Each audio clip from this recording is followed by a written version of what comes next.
오늘은 마태복음 21장 말씀을 나누도록 하겠습니다. 마태복음 21장 말씀은 드디어 이제 예수님께서 십자가에 달려 돌아가시기 일주일 전에, 그러니까 마지막 한 주간이에요. 그 마지막 한 주간을 예루살렘에서 이제 보내시기 위해서 예루살렘으로 입성하시는 겁니다. 예루살렘으로 입성을 하시는데 예수님께서 제자들에게 너희는 가서 나귀와 나귀 새끼가 함께 있는 것을 보리니 풀어 내게로 끌고 오라. 이렇게 말씀하셨습니다. 예수님이 미리 예약해 놓으신 건가요? 미리 돈 주고 예약해 놓으시고 저 제자들한테 가서 달라 그러면은 내가 이미 예약해 놔서 돈 지불했다 그래라. 그런 걸 걸까요? 그런 걸 걸까요? 이게 지금 예수님이 예루살렘에 입성하시면서 가장 중요한 것은 뭐냐면 예수님 자신이 메시아라는 것을, 구원주로 오신다, 그분이 창조주 하나님이다라는 것을 보여주시는 그런 일들을 계속 하시는 거거든요. 그러니까 이게 지금 그냥 사실은 어떻게 보면 뜬금없이 제자에게 내가 나귀 타고 갈 건데 가서 어디에 가면 가서 나귀를 그냥 끌고 와. 그러니까 당연히 제자들 입장에서는 어떻게 생각하겠어요? 그럼 예수님, 그러면 미리 얘기해 놓으신 거예요? 돈은 지불하셨어요? 주인한테 그냥 얘기만 하면 돼요? 뭐 이런 식의. 근데 그런 것들은 지금 여기 기록되어 있진 않지만 이제 분명히 제자들이 그런 의문을 품을 거다라는 생각을 예수님이 하신 거죠. 그러니까 예수님께서 3절에 이렇게 얘기하시잖아요. 만일 누가 무슨 말을 하거든 주가 쓰시겠다라. 분명히 물어보겠죠, 그죠? 그런데 주가 쓰시겠다. 그러면 또 제자들이 또 궁금할 거야. 아니 그러면 미리 돈을 지불했단 얘기야. 뭐 예약해놨단 얘기야, 그죠? 그런데 그리하면 즉시 보내리라. 그랬어요. 어쨌든 제자들은 어떤 의무를 품고 갔을지 모르지만 예수님께서는 본인이 그냥 입으로 선포하신 말씀은 그냥 그대로 이루어지는 그런 메시아임을 그냥 여기서 보여주시는 거예요. 그런데 그러면 이게 뜬금없이 하신 말씀이냐? 그게 아니라 이미 선제를 통해서 이미 예언된 말씀이다. 그게 뭐예요? 시온 말에게 이르기를 네 왕이 내게 임하나니 그는 겸손하여 나귀 곧 멍에 매는 짐승의 새끼를 탓도다 하라 하였느니라. 그죠? 항상 우리가 이 구약과 신약은 연결이 돼 있는 거예요. 연결이 돼 있어요. 따로 떨어져 있는 말씀이 아닙니다. 그러니까 이미 지금 예수님께서 이렇게 메시아됨을 알리면서 이제 십자가에 달리시기 위해서 오시는데 그 모든 것들이 다 예비된 일들로 쭉 하시는 거예요. 그러니까 이 나귀를 타고 가는 것도 이미 예정된 일. 그거를 예수님께서 그냥 하시는 겁니다. 그러니까 성경은 앞뒤를 다 맞추면은 기가 막히게 맞게 돼 있고, 그래서 성경은 오류가 없는 책이에요. 성경을 오류가 있다고 자꾸 주장하는 사람들은 오류가 있다고 생각하고 결론 내리고 보기 때문에 그래요. 성경은 오류가 없습니다. 구약과 신약도 정확하게 맞아떨어지고 또 이 창세기부터 요한계시록이 정확하게 다 예수 그리스도를 향해 있고, 이런 것들이 다 그 정확한 책입니다. 오늘 예수님께서 그렇게 이제 명하셔서 이제 나귀를 끌고 왔어요. 그죠? 나귀를. 그냥 즉시 주는 거예요. 예수님이 말씀하시니까 그냥 그 사람이 기다렸다는 뜻이 즉시라 그러죠. 즉시. 그죠? 즉시 보내리라. 근데 실제로 즉시 준 거예요. 즉시. 그렇게 예수님은 그 명하시는 대로 그대로 이루시는 분. 그것을 오늘 말씀하고 계시고, 그리고 이제 나귀를 타고 가시는데 이 사실은 만왕의 왕이다 이러는 분이 나귀를 탄다는 게 조금 그죠? 큰 진짜 명마를 타고 가시든지 아니면 진짜 큰 병거를 타고 가시든지 이런 게 아니라 아주 이 연약한 나귀를 타고 가셨다.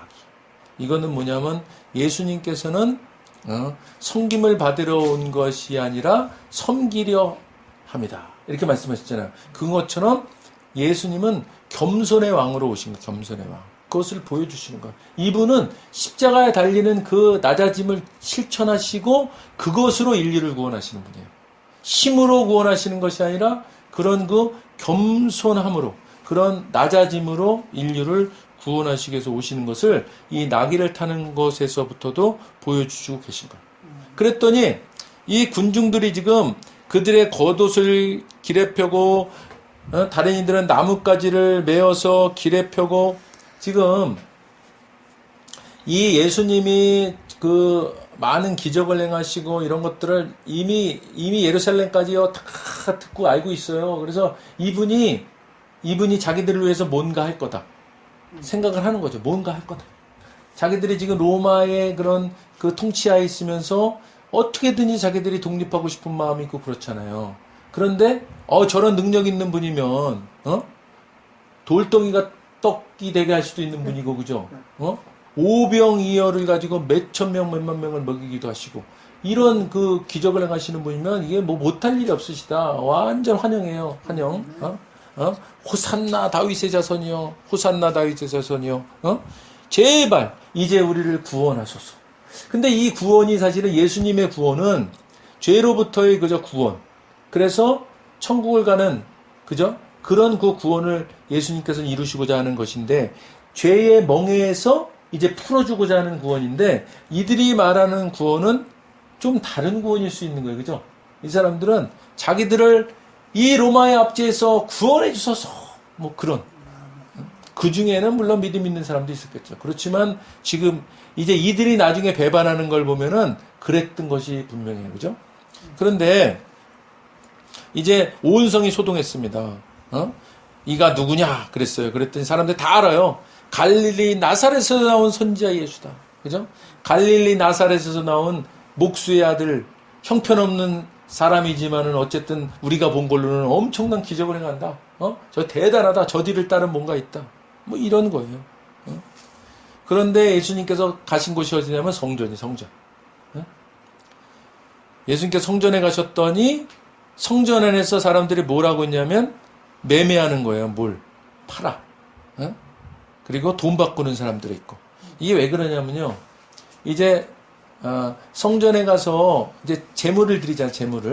제물을 드릴 때 이 성전에서 어떤 사람은 비둘기도 갖고 오고 어떤 사람은 가축도 갖고 오는데, 이제 이게 그 예루살렘에 있는 화폐만 쓰는 게 아니라 다른 지역 화폐도 막 갖고 와요. 여기로 올 때는.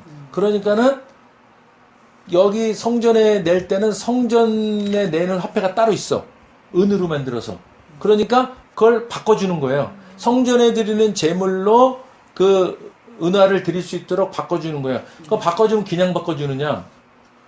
이제 그 환전비를 받는 거죠. 환전비를. 근데 환전비를 받으면서 그게 이제 처음에는 좋은 의미를 했었겠죠. 왜냐면 미처 준비하지 못한 사람들을 위해서 이렇게 했을 거예요. 근데 하다 보니까 이게 이익이 생기잖아요.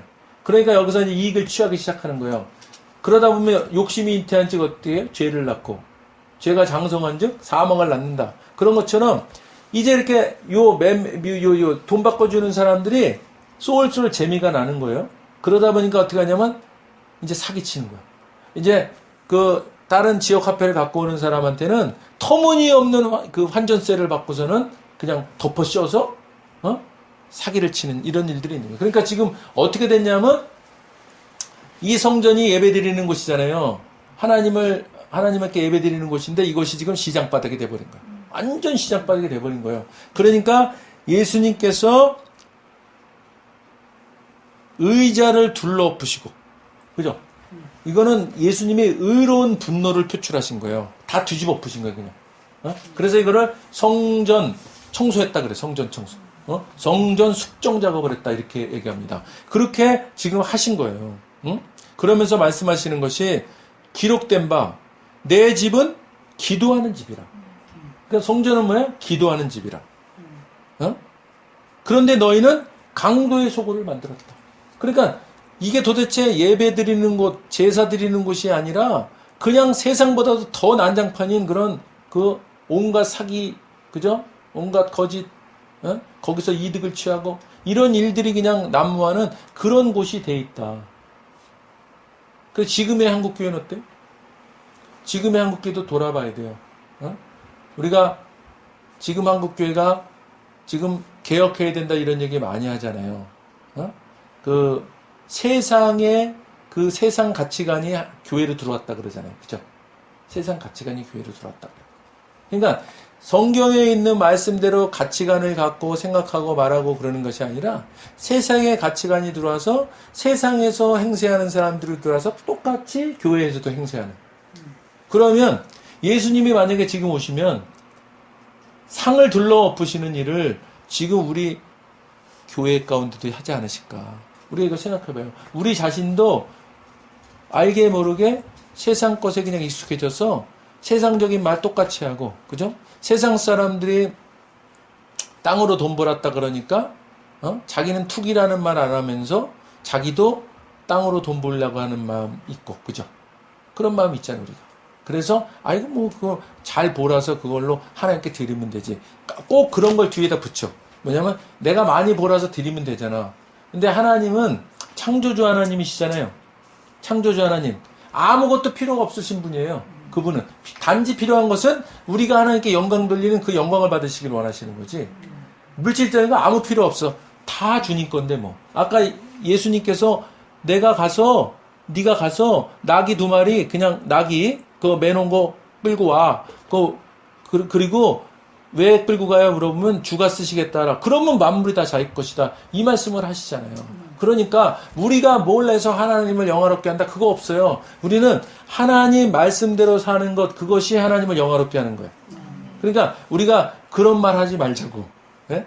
우리가 살아가면서 이게 자꾸 그런 것에 익숙해져서 하나님 앞에 뭔가 우리가 드리는 충성 같은 거는 굉장히 중요해요. 심는 거는. 그런데 그 심는 것을 위해서 세상 것들을 동원하는 것을 아무렇지도 않게 하는 거. 그런 것들은 예수님이 말씀하시는 강도의 소굴을 만들었느니라. 그렇게 책망받는 일일 수도 있다는 것을 우리가 기억하기를 소망합니다. 자, 그러시면서 예수님이 이제 또 그 예수님이 하는 그 큰 일 중에 하나가 병든 자를 고치시는 일을 하잖아요. 지금 맹인과 저는 자들을 고치셨습니다. 그랬더니요. 15절에 보니까 대제사장들과 서기관들이 예수께서 하시는 이상한 일과 그랬어요. 이상한 일. 근데 이 이상한 일이라니까 무슨 이상스러운 일을 하나? 그게 아니라요. 이 이상한 일이라는 것은 뭐냐면 앞에 있는 일들이에요. 뭐냐면 그 사람을 고치는 일, 그리고 성전을 막 숙정하는 일, 이런 것들을 이상한 일로 보는 거예요. 근데 이 이상한 일이 뭐냐면 사실은 원어적으로는요, 이게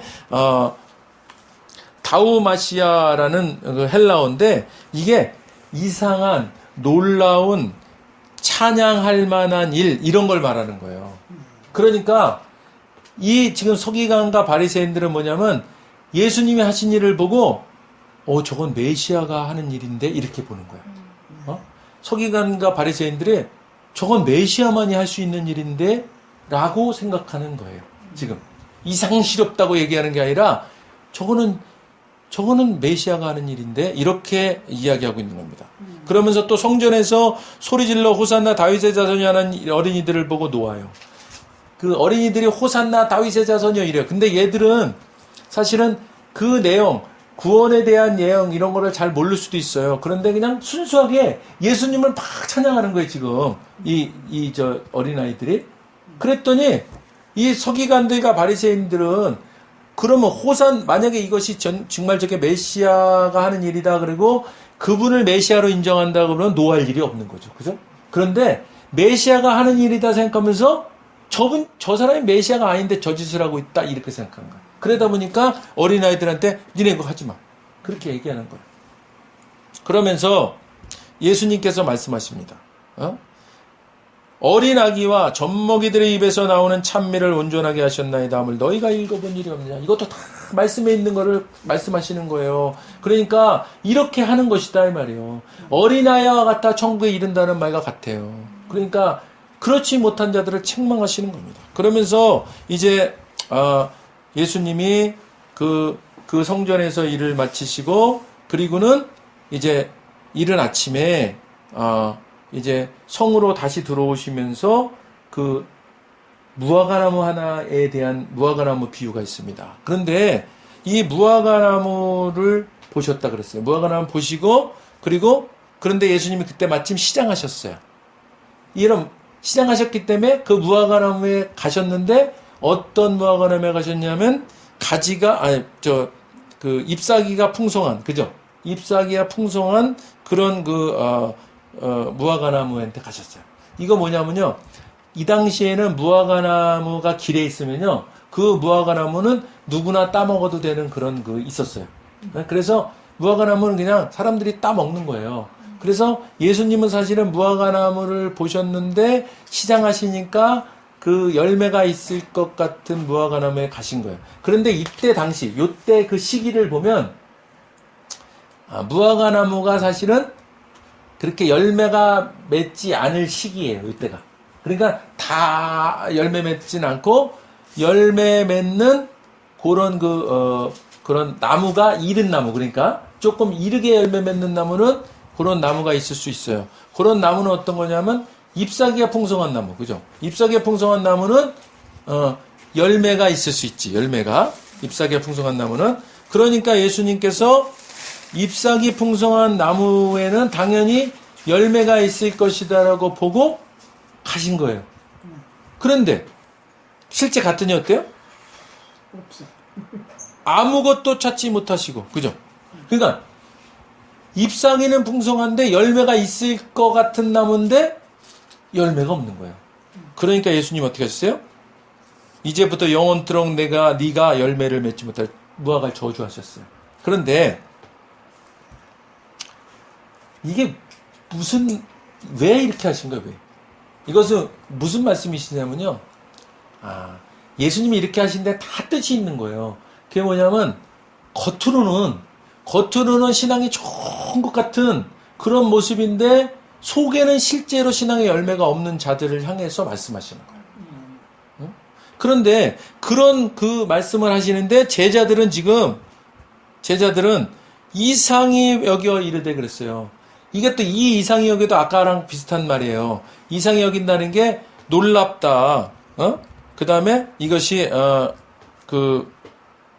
찬양할 만하다. 그러니까 이 지금 제자들은요, 이 무화과나무, 그 잎만 무성하고 열매 없는 무화과나무를 통해서 예수님은 말씀하시는 메시지가 있음에도 불구하고 이들은 지금 뭘 봤냐면 예수님이 말씀 한마디 했더니 무화과가 그냥 말라버리는 걸 본 거예요. 그건 또 뭐야? 아까 그 바리새인과 서기관들이 본 것 같이 그거는 메시아 아니면 할 수 없는 일이죠. 아니 나무를 보고 그냥 너는 평생 열매 맺지 못하리라 말 한마디 했더니 그게 말라 죽어버려. 야, 그건 창조주만 할 수 있는 일이에요. 그죠? 그러니까 그런 그 모습을 보고 이상히 여겨 물어본 거예요. 응? 어찌하여 곧 말랐나이까? 어찌하여?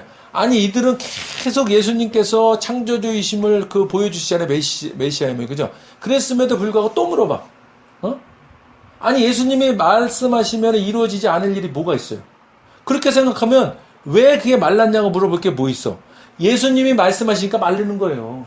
예수님이 살아나면 다시 살아나는 거. 근데 아직도 그런 믿음이 안 되는 거예요. 응? 그러니까 예수님께서 뭐라 그래요? 이 사람들은 지금 무화과나무 말른 거에 대해서 왜 말랐는지를 설명해 달라는 건데 예수님이 여기다 믿음 얘기하시잖아요. 그죠?